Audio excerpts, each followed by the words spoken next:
Meus amigos, você acha que no Brasilzão dos privilégios, um deputado que luta contra esses mesmos privilégios, contra abusos de autoridades, você acha que um deputado como esse não será caçado pelo sistema?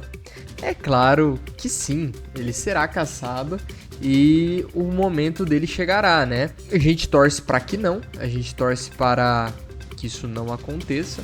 Mas já está acontecendo um movimento aí, como o próprio Kim Kataguiri vai falar em seguida.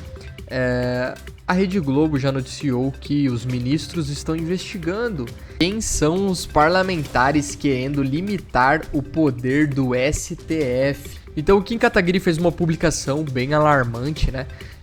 Então vamos ver essa publicação que ele fez. E claro, pedindo já para você deixar o seu like, se inscrever aqui no canal e deixar o seu comentário, que é o mais importante de todos, beleza?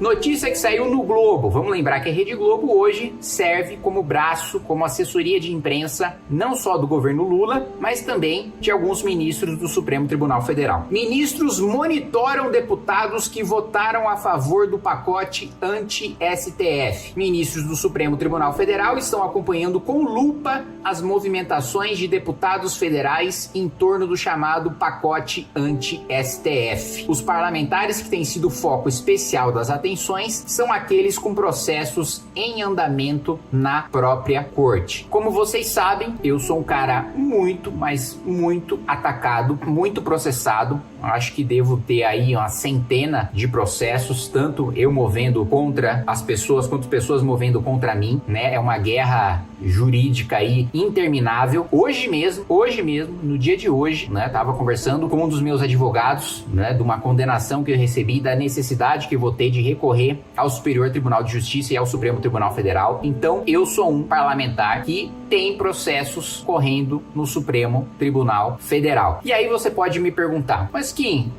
você não fez nada de errado, né? Você não roubou, você não matou, você não furtou, você não fez rachadinha, você não tem nada a temer. Errado. Errou feio, errou rude. A gente não está só num país que solta criminosos culpados, que livra criminosos culpados. Nós estamos num país em que a justiça também condena inocentes, em que o Ministério Público, por vezes, investiga, denuncia, faz operações contra pessoas inocentes. Vocês sabem que eu sou o crítico número 1, e inclusive vou fazer novos vídeos sobre isso, porque eu tô lendo o livro O País dos Privilégios, do Bruno Caraza, e eu quero reforçar para vocês, com novos dados trazidos por ele, todos os privilégios que eu sempre denunciei e que para mim é uma das maiores causas de eu estar na política, é combater esses privilégios, não só dos parlamentares, dos deputados e dos senadores, mas dos super salários do Ministério Público e do Poder Judiciário, que são assustadores. E a gente já conhece casos de ministros do Supremo Tribunal Federal que fingem que vão dar palestras por aí para receber diárias, que escondem os dados, os custos das suas viagens no portal da transparência, porque Lula e a Janja esbanjam o nosso dinheiro, mas pelo menos a gente sabe disso, sabe o quanto, e pode acionar o Tribunal de Contas da União para fiscalizar. Nem isso a gente consegue fazer com o Supremo Tribunal Federal, porque ele esconde, né, seus dados. Aí tem ministro que vai lá assistir a Champions League e paga salário de segurança com dinheiro público para assistir a Champions League. Então, vocês sabem que eu sou o deputado que mais denuncia e que mais atua contra esses privilégios, e eu sofro as consequências por isso. Eu fui o responsável por uma ação que impediu, né, no Tribunal de Contas da União, que juízes recebessem R$1 bilhão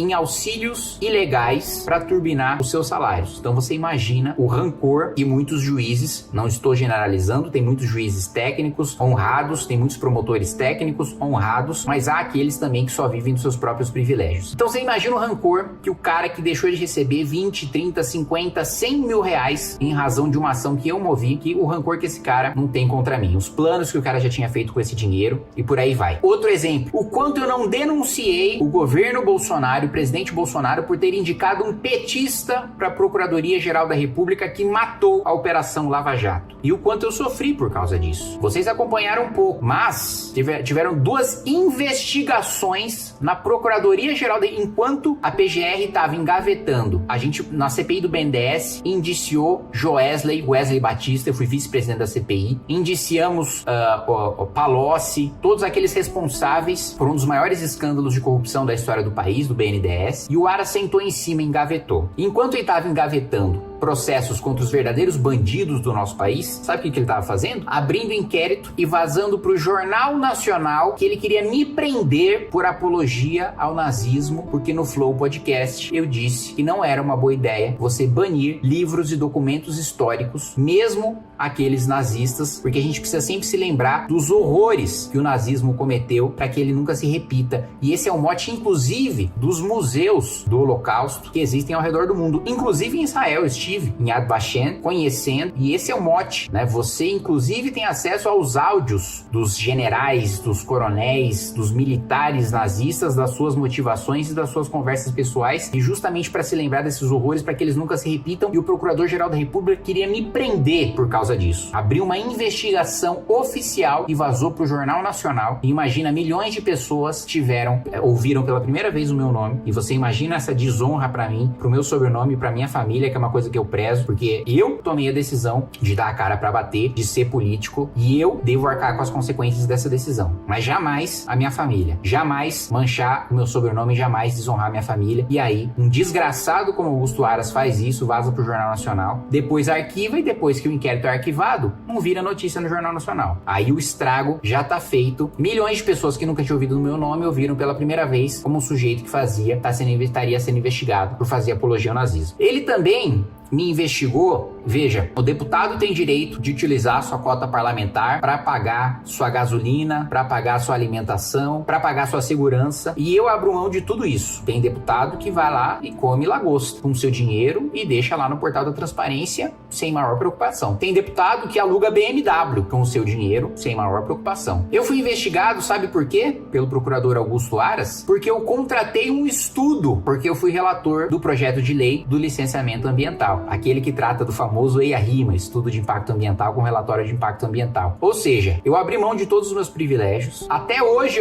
já doei assim, mais de 300 mil reais de salário. Não tô nem falando de economia de cota parlamentar, tô falando de salário, sou o único que faz isso. E aí eu sou investigado porque eu contratei um estudo. Aí você pode falar, pô, Kim, mas foi um estudo suspeito, né? Foi um estudo ali, você contratou da empresa da sua irmã, né? Que contratou de uma empresa mequetrefe para desviar dinheiro público? Eu contratei um estudo da FIP. Sabe a FIP, da tabela FIP, que determina valor de carro no Brasil inteiro? Pois é, foi essa a empresa suspeita que eu contratei. Mais uma vez, manchete de jornal, mais uma vez, meus adversários políticos de esquerda utilizando isso, e inclusive bolsonaristas utilizando isso para me atacar. Uma investigação da Procuradoria-Geral da República contra mim. Óbvio que foi arquivado, porque ele sequer tinha, assim, não tinha nem margem para ele ser criativo ali e inventar uma denúncia contra mim, porque foi um estudo da FIP que eu ainda chorei ali para diminuir o preço do estudo, que seria pago com dinheiro público, não seria do meu próprio bolso, mas ainda assim eu barganhei. Eu vim barganhar. Ainda assim, por cuidado ao dinheiro público que vocês sabem que eu tenho, eu barganhei para que seja o mínimo possível, ainda sabendo que eu estava negociando com alguém que ia me entregar um estudo de altíssima qualidade, como entregou, né? E mostrou que o meu relatório geraria ali mais de 100 bilhões de reais em investimentos para o nosso país, e por isso eu fui investigado. Eu tô contando toda essa história para vocês para dizer que se amanhã surgir uma investigação, uma denúncia ou uma condenação em retaliação à minha votação, eu vou precisar da ajuda de vocês. Porque assim como dessas 2 vezes eu fui investigado injustamente porque eu denunciava os engavetamentos do Procurador-Geral da República, da mesma maneira agora eu posso ser investigado, denunciado ou condenado por votar em projetos que freiam os abusos do Supremo Tribunal Federal. E aí a imprensa vai cair matando em cima de mim. A Rede Globo, que eu faço questão de denunciar, a assessoria de imprensa, a militância política travestida de jornalismo que faz, vai vir pra cima de mim, e eu preciso dos meios pra me defender, e o único meio que eu tenho pra me defender é a sua ajuda, é o seu compartilhamento, é você mostrar a verdade, desde já, antes que saia a investigação, antes que saia a denúncia, antes que saia a condenação, justamente para que quando sair já saia descredibilizado e a população já saiba que trata-se de uma armação contra o parlamentar perseguido pelo sistema por votar. E é muito diferente,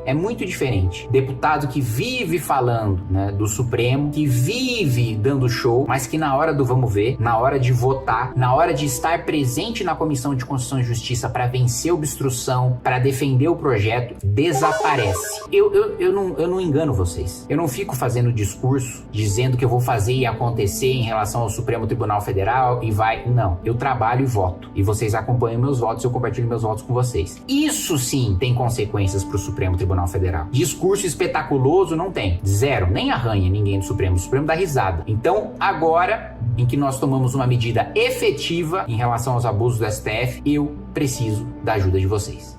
E aí, qual que é a tua opinião sobre isso tudo? Já vai deixando o seu comentário, vai deixando o seu like e, claro, se inscreve aqui no canal. Forte abraço e até o próximo vídeo.